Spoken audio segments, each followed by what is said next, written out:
welcome to St. Brigids Farm. My name is Judy Gifford, and this is my partner Robert Fry, and together we own and operate St. Brigids Farm in Kennedyville, Maryland, centrally located in the middle of nowhere, as the locals like to say.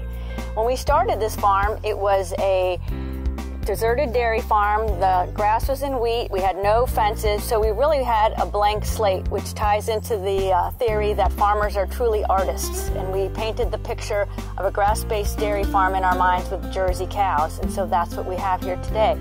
When we started, we said, what principles do we really want to follow to set up our operation? And the first one was we wanted to be profitable. This isn't a hobby. And so we said, what will make us the most profit? And we immediately decided on the Jersey cow. She's the smaller brown cow, the second most popular cow breed. And she is extremely efficient at converting grass and forage into milk.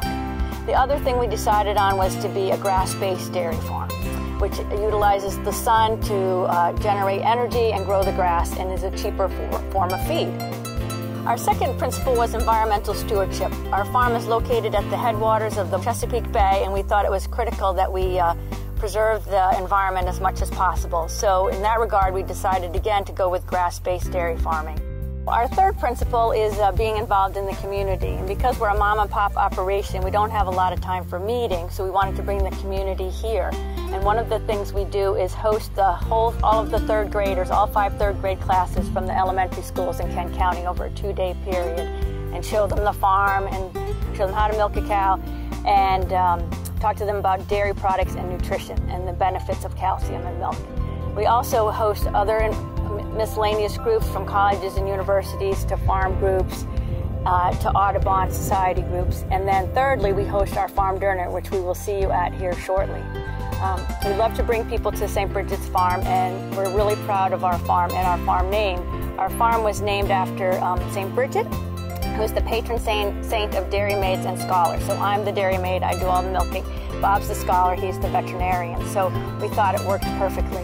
Hi, here we are in the dairy barn. This is my milking parlor. I milk 75 cows a day, twice a day, every day. And it takes me about 2.5 hours to milk the cows. I milk 16 cows in a batch. I have 4 full batches and then 1 extra batch of 11 cows. So after I put on my gloves, I take a cloth towel and wipe off every other cow to get rid of any excess dirt. Then I'll go through with my iodine dip and dip each cow. By the time I'm done, each cow will have had 30 seconds minimum time for maximum kill of any bacteria. Then I'll go through and I hand strip each teat 4 times for milk letdown and see if there's anything abnormal. Then I'll wipe the iodine off with a cloth towel and put the machine on. And then in about 2 or 3 minutes, that cow will be done milking, and we have a little bit of a high-tech milking machine here, and that has automatic takeoff. So when the cow is done milking, the sensor realizes that and the machine comes off automatically. Then at the end of all 16 cows, I go through and I dip with a different solution to make sure that there's no milk left on the teat end for bacteria to grow on. And then off they go. They'll go get something to eat, get a drink of water, and then they'll go out to pasture and spend the night outside. So on St. Brigids Farm, we have very little equipment. What equipment we do have is quite unique, and that's partly because our farm is unique, being a grass-based dairy farm. On many dairy farms, there will be tremendous amounts of equipment and steel used to harvest products. On St. Brigids Farm, the cows do the harvesting, and the cows do the spreading of their own manure. So really, we have to have very little equipment. Behind me are our 2 favorite tractors. The green one is a modern-day 2012 John Deere tractor, and the one closest to me is a 1951 Farmall. So the Farmall H, a 1950s vintage tractor with a 2012 tractor, is quite a contrast. And I wanted to use that to explain the contrast that has occurred in dairy farming over those same years. About the time this tractor, the Farmall H, was made, was just about the time when we had the most cows in the United States ever, about 25 million cows at that time. The John Deere tractor, made in 2012, is at a time when we have only 9 million cows in the United States. Now the wonderful part about that is that with 9 million cows, we have twice as much milk produced in the United States as we did in the 1940s and 1950s, when we had 25 million cows. So twice as much milk on less than half as many cows is a tremendous benefit to the carbon footprint when it comes to milk production. Hi, welcome again to St. Brigids Farm. We're at the heifer barn at St. Brigids. And quite often when we have visitors here, people ask, what is a heifer? And so I thought I'd run through the life cycle of a modern day dairy cow and how it works on a dairy farm such as this one and many other dairy farms. We do not have bulls, breeding age bulls on this farm. All the pregnancies are a result of artificial insemination. And so a cow's inseminated, pregnancy is about 9 months. She has the calf. After she has the calf is when she starts to lactate and produce milk. She'll produce milk for about 300 days, and then she'll have a rest period before she has her next calf and starts to milk again. Now the calf that she has is either going to be, of course, a heifer or a bull. The heifers are the females, and we keep all the heifers for future replacements into the milking herd, which for dairy cows is 2 years later after she's born. She will have her own calf and become a lactating cow. We've been talking a lot about grass being grown at St. Brigids Farm, and you can see the heifers behind me are hardly eating grass. It perhaps even looks like straw to you, but actually it is grass. It is oats, oat hay, and at certain times of the year, such as right now when things are quite dry, the amount of grass that we can produce on the farm is not sustainable for having the entire herd of cows, meaning the adult cows, the adolescent heifers, the bull calves, and so forth. Not everyone can be outside. So we store some grass as hay, in this case I say oat hay, for them to have at this time of year. The milking cows are definitely outside on grass as much as possible throughout the year, and some of the animals that have more of a maintenance type diet, such as these heifers, will be brought inside where they're given a supplement of vitamins, minerals, and protein, as well as the grass hay. The bull calves have two options on this farm. We try to add value to their presence here, and about half of the bull calves are fed and finished on grass and sold as grassed finished beef to area consumers and regional restaurants.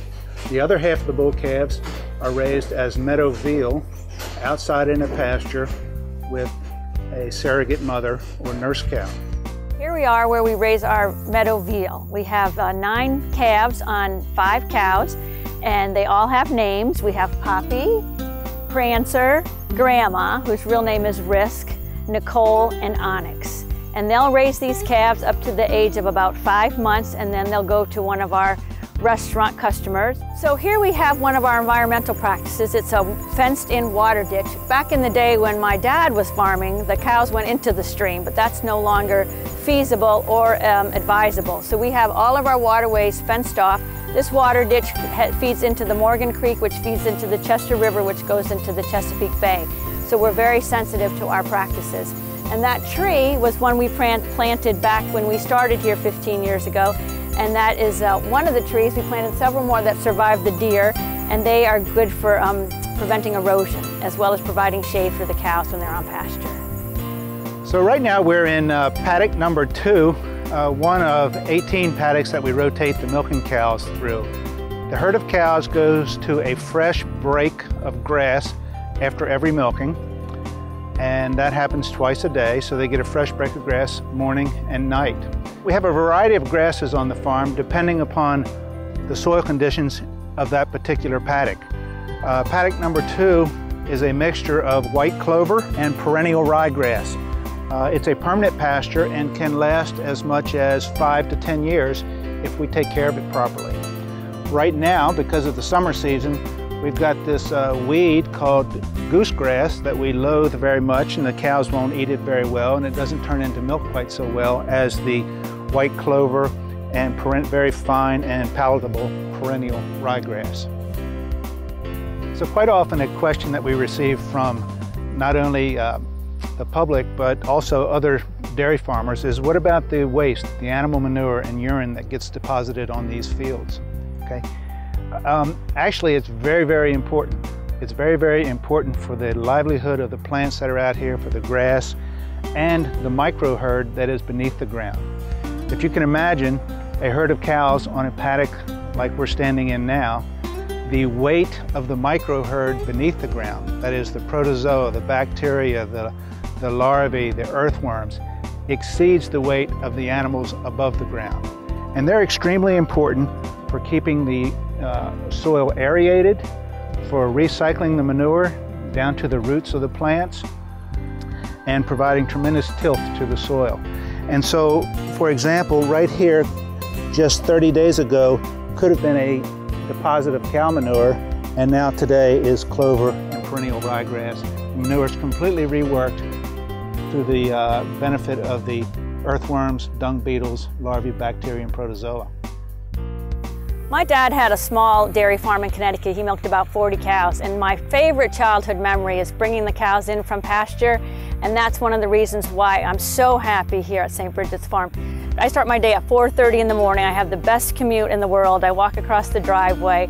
I set my barn up to milk, feed my cows, and then I come out to pasture with the stars and the moon and bring my cows in. And it's just the best part of my day, and I'm so lucky. And one of the reasons we can farm like this is because we are a small farm.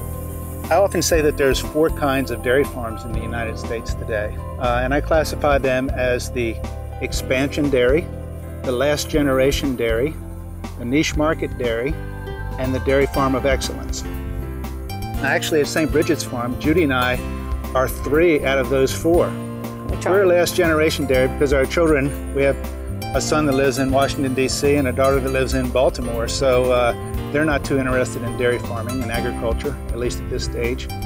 We have very much a niche market in that we have Jersey cows that have high butterfat, high protein milk that we have added value for, as well as keeping the meadow veal calves and grass-fed beef, and additionally selling excess genetic purebred dairy cows.